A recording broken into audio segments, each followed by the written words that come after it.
இன்றைக்கி ஒரு லாங் வீடியோவோட தாங்க வந்திருக்கேன். இன்றைக்கி வந்து களி செய்யலாம், ராகி களி.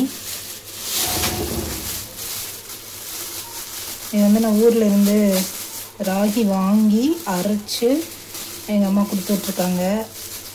கொடுத்துட்டு 1 month ஆச்சு. இன்றைக்கி தான் நான் ஓப்பனே பண்ணுறேன்.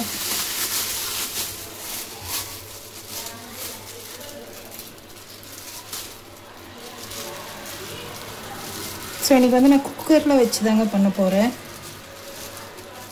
ஃபஸ்ட்லாம் பார்த்துருப்பீங்க, எல்லாம் கை வலிக்க உட்காந்து குச்சி வச்சு களிக்குன்னு ஒரு தனியாக குச்சி வச்சு கிளறி, அது ஒரு பெரிய ப்ராசஸ். ஆனால் குக்கரில் பண்ணுறது நல்லா ஒரு ஈஸியான ப்ராசஸ் தான். இந்த டம்ளரில் தாங்க எடுத்துக்க போகிற மாவு. இதில் வந்து ஆல்ரெடி 1 டம்ளர் மாவு எடுக்கலாம் அப்படின்னு சொல்லிட்டு 2 டம்ளர் தண்ணி வந்து கெட்டிலில் கொதிக்க வச்சுட்டேன்.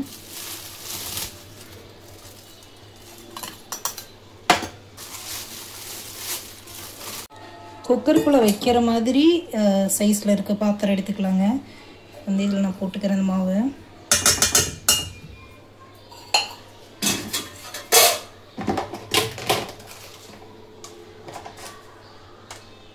கொஞ்சம் உப்பு போட்டுக்கலாம்.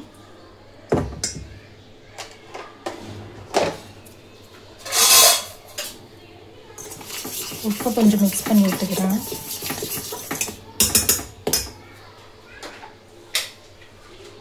தண்ணி வந்து 2 டம்ளர் ஊற்றி கொதிக்க வச்சுருக்கேங்க. கொஞ்சம் கொஞ்சமாக ஊற்றி கிளறிக்கும். கட்டி இல்லாமல் கிளறணும், அதுதான் மெயினு. நார்மலாக கரண்டி வைக்கிறத விட இந்த மாதிரி ஃபோர்க் எடுத்துட்டோம் அப்படின்னா கொஞ்சம் கட்டி இல்லாமல் வருங்க.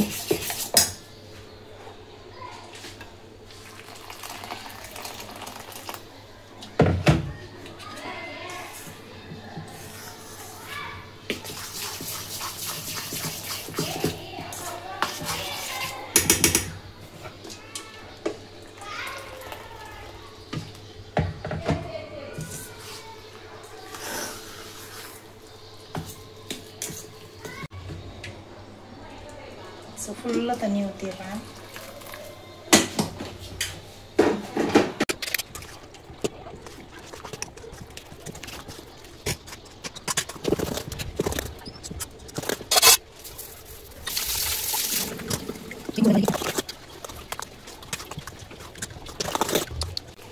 ஸோ பார்த்தீங்கன்னாவே தெரியும், கட்டி எதுவும் பெருசாக இல்லை.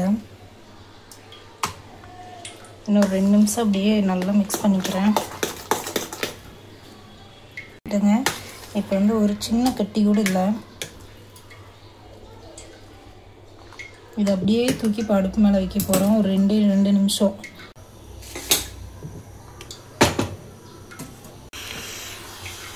அப்படியே சைடில் குக்கரில் கொஞ்சம் தண்ணி ஊற்றி சூடு பண்ண ஆரம்பிச்சிருங்க.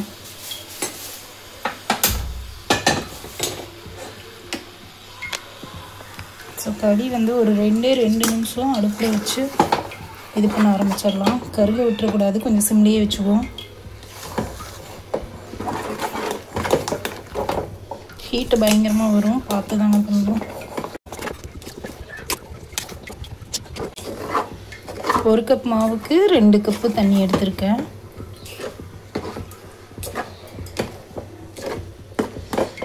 அடுப்பில் எதுக்கு வைக்கிறோன்னா கொஞ்சம் கொலகொலன்னு இருக்கிறது ஃபுல்லாக கொஞ்சம் கெட்டியாகிறதுக்காக தாங்க அடுப்பில் வைக்கிறோம்.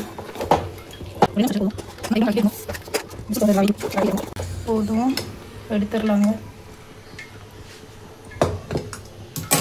குக்கர் எடுத்து வச்சுருவோம்.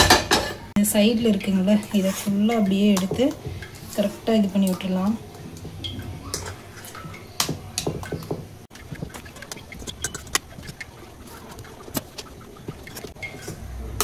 ஒரு ஸ்பேச்சுலா இருந்து எடுத்தோம் அப்படின்னா ஃபுல்லாக அப்படியே ஒட்டாமல் வந்துடுங்க.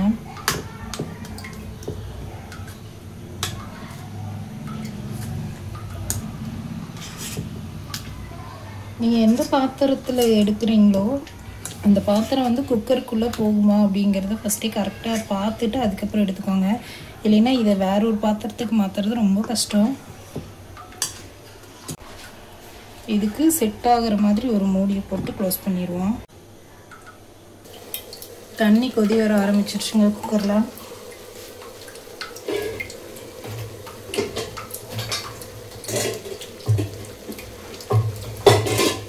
இந்த மாதிரி ஒரு ஸ்டாண்ட் மாதிரி வச்சுக்கலாம். இப்போ இந்த களியை வந்து அப்படியே எடுத்து உள்ள வச்சுருவோம். கொஞ்சம் கஷ்டம்தான் வைக்கிறது.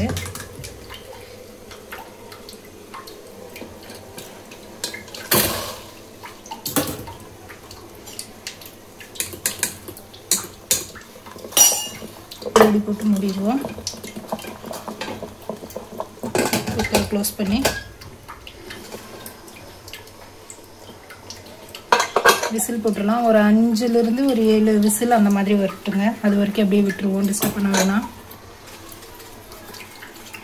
இது விசில் வந்ததுக்கப்புறமா கொஞ்ச நேரம் அப்படியே விட்டுட்டு அதுக்கப்புறமா ஓப்பன் பண்ணி பார்க்கலாங்க.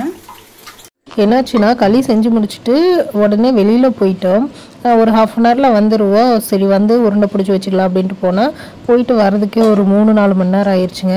சரி டின்னருக்கு தான் அப்படிங்கிறதுனால நானும் ஃப்ரீயாக விட்டுட்டேன்.